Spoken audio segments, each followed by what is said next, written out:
ये मांग थी और हम लोग चाहते थे कि हम सबके नेता आदरणीय राहुल जी निश्चित तौर से उत्तर प्रदेश से चुनाव लड़ें। और अमेठी रायबरेली दोनों ही परिवार है, दोनों ही रिश्ते हैं। आप देखेंगे रायबरेली से राहुल जी हैं और अमेठी से किशोरी लाल जी, जो निश्चित तौर से लगातार जनता की सेवा करने वाले, जनता के बीच में रहने वाले और पार्टी के कार्यकर्ताओं को, पार्टी के मतलब उस अमेठी और रायबरेली के गाँव को भी जानने वाले लोग वहाँ पर सामने हैं। मैं सबसे धन्यवाद देना चाहूँगा अपने राष्ट्रीय अध्यक्ष जी को, पूरे सीसी की जो हमारी कमेटी है, जिन्होंने राहुल जी को ले आकर रायबरेली से चुनाव लड़ना उनका हुआ। और रायबरेली एक परंपरागत सीट जहाँ पर विकास हमेशा रहा, हमेशा विकास का कार्य हुआ। अमेठी के अंदर भी वही हाल है। मैं समझता हूँ कि दोनों ही जगह से बहुत ही पारिवारिक रिश्ता है, गांधी परिवार का, कांग्रेस का। इसलिए आप देखिए सबसे विश्वस्त और अपने एकदम नज़दीकी किशोरी लाल जी को चुनाव अमेठी से लड़ाया गया। मैं आदरणीय आप नेता राहुल जी को जीत की अग्रिम शुभकामनाएं देता हूं और निश्चित तौर से उनके लड़ने से पूरे देश का माहौल, पूरे देश के अंदर एक माहौल पूरी तरीके से जो पहले ही बदला था और मजबूती से खड़ा हो गया है। और मैं आपको इतना कहना चाहूँगा कि इसका असर आने वाला जो 5 चरण का चुनाव है, 5 चरण के चुनाव पे ज़बरदस्त असर पड़ने वाला है। और कांग्रेस इंडिया गठबंधन पूरी ताकत के साथ सरकार 2024 में बनाने जा रही है। ये तय हो गया। राहुल जी लड़ने वाले लोग, फाइटर लोग पीछे नहीं हट सकते, लड़ रहे हैं और निश्चित तौर से भारी बहुमत से जीतेंगे, भारी वोटों से जीतेंगे। सांसद किशोरी लाल जी जो पार्टी के बहुत ही पुराने कार्यकर्ता हैं, पार्टी के प्रति बहुत ही वफादार और बहुत ही संघर्ष करने वाले, अमेठी और रायबरेली की जनता के साथ उनका हमेशा लगाव रहा है और हमेशा काम करते रहे हैं। मेरी उनको बहुत शुभकामनाएं। नॉमिनेशन आज है, आज नॉमिनेशन होगा जी। आज आखिरी दिन है नॉमिनेशन का। आज राहुल जी आज नामांकन करने जा रहे हैं और निश्चित हम लोग की अग्रिम शुभकामनाएं हैं। हम सब लोग उनको बधाई देते हैं, बाबा विश्वनाथ से प्रार्थना करते हैं कि वो भारी बहुमत से जीतें और इंडिया गठबंधन की सरकार बने। हम सब यही कामना करेंगे। रायबरेली से बीजेपी ने दिनेश प्रताप सिंह जी को उतारा है, तो क्या लगता है किस तरीके से आप देखते हैं, क्योंकि 2019 में सोनिया मैम के खिलाफ वो लोकसभा इलेक्शन। देखिए, दिनेश सिंह को लड़ाना या भाजपा का कोई भी कैंडिडेट कहीं भी लड़ रहा है, उसका कोई मतलब इसलिए नहीं है ना कि आप सब जानते हो कि दिनेश सिंह कांग्रेस में पहले थे, कांग्रेस के साथ ही काम किया, सारी बातें की, तो इनके पास तो बीजेपी के पास तो लड़ने वाले लोग कहीं बचे ही नहीं है। हर जगह यही हाल हो रखा है। आप बनारस में देख लो, उठा के तीसरा कैंडिडेट दे दिया इस बार, आज फिर दे दिया। पहले बसपा से भाजपा की मिली भगत है, कितना भी कुछ कर ले बनारस में मोदी अमित शाह कुछ भी कर ले, इस बार जनता का मन विचार यहाँ पर पूरी तरीके से बदला है। और जो राहुल जी ने आज जो निर्णय लिया है, पार्टी ने जो निर्णय लिया है, वो बहुत दूरगामी परिणाम है और इसका असर पूरे देश में, विशेष रूप से उत्तर प्रदेश और पूरे देश में पड़ने जा रहा है। सीट से बृजभूषण सिंह के छोटे बेटे करण भूषण को पार्टी ने उतारा है भाजपा। उनका ये क्लॉज दिया गया है कि ये तो बाहर पढ़ा लिखा है और इसका वो प्रभाव नहीं है जिस प्रभाव से उनके ऊपर हैरासमेंट का जो मामला चल रहा था। देखिए, भारतीय जनता पार्टी में एक नहीं दर्जनों लोग हैं। आप देखिए ना, अभी एक चल रहा है ना, कौन रेवन्ना, कौन है प्रज्वल रमन्ना। देखिए आप, ऐसे कितने लोग हैं। पहले आप देखिए, पहले भी चीज़ें चली आ रही हैं, सेंगर से लेके कौन एक बाबा जी थे जो उनका जो मालिश वालिश करा रहे थे, क्या उनका नाम, सोनभद्र वाला जो विधायक को जेल काट रहा है नाबालिग लड़की के रेप में। एक यहाँ के थे जो जौनपुर से एक बार सांसद हुए थे, मैं नाम भूल रहा हूँ उनका, कोई बाबा जी हैं, वो मालिश वालिश करा रहे थे। वो भाजपा में से दर्जनों लोग हैं।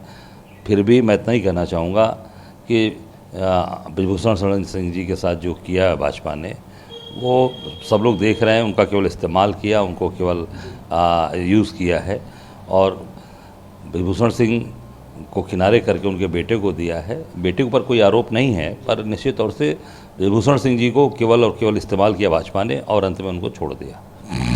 अमित शाह ने कहा है कि चुनाव के अंतिम चरण में सीए हम लागू करके लिस्ट जारी कर देंगे, इसको किस तरीके से? 10 साल में क्यों नहीं किया? हवा ख़राब हो चुकी है, तो पूरी तरीके से बौखला गए हैं।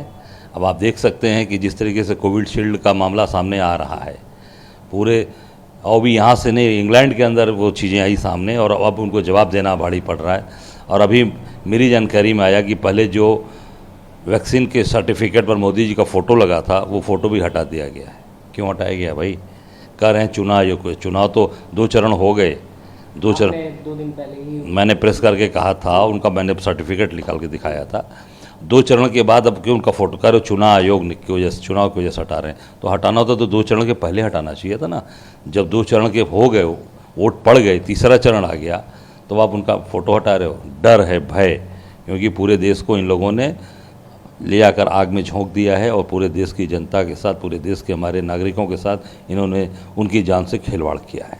निश्चित तौर से अब देश इनको माफ़ नहीं करने वाला। प्रज्वल रेवन्ना की बात हुई है तो कर्नाटक के रमन्पा करके एक मंत्री हैं, उन्हीं के पार्टी के जेडीएस के, जिन्होंने उनकी तुलना कृष्ण भगवान से कर दी है कि वो उन्हीं से मिलते जुलते कैरेक्टर का है, तो कोई गलत चीज़ है। तो सोच सकते हैं कि अब भाजपा और जेडीएस के लोग इस तरह की चीज़ें जो कर रहे हैं, अब भगवान कृष्ण मतलब आप किस तरीके से, अब ये इस पे भाजपा को जवाब देना चाहिए।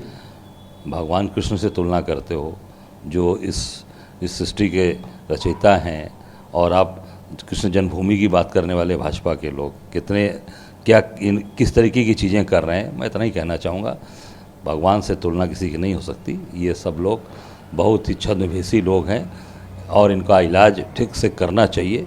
मानसिक संतुलन खो चुके हैं भाजपा और ये उनके गठबंधन के लोग। निश्चित तौर से बाबा विश्वनाथ इनका इलाज करेंगे और काशी की धरती पर भी अच्छा इलाज होगा इनका।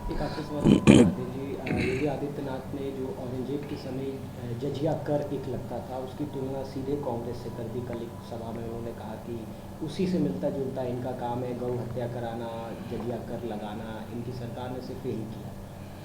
देखिए, ये वही ने कहा कि ये लोग की मानसिक संतुलन लोगों का ख़राब हो गया है। मैं इतना ही कहना चाहूँगा कि अभी जजिया कर आप देख लीजिए, बाबा विश्वनाथ के दरबार की बात बता रहा हूँ।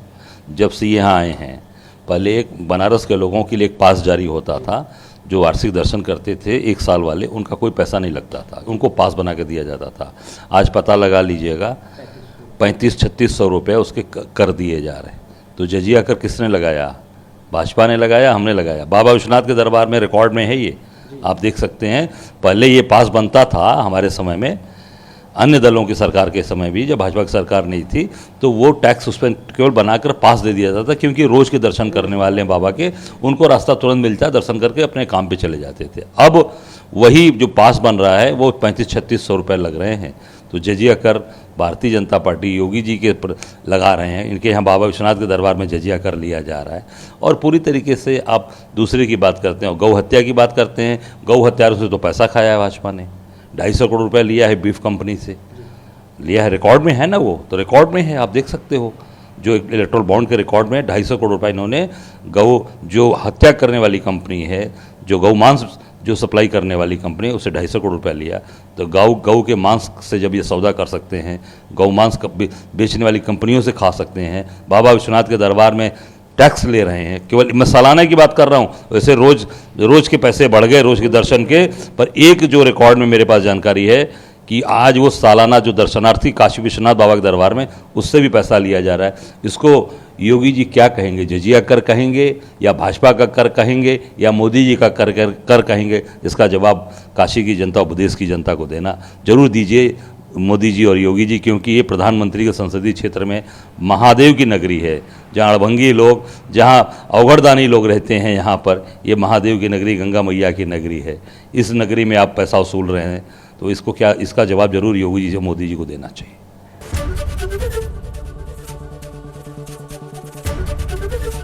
एबीपी गंगा, खबर आपकी, जुबान आपकी।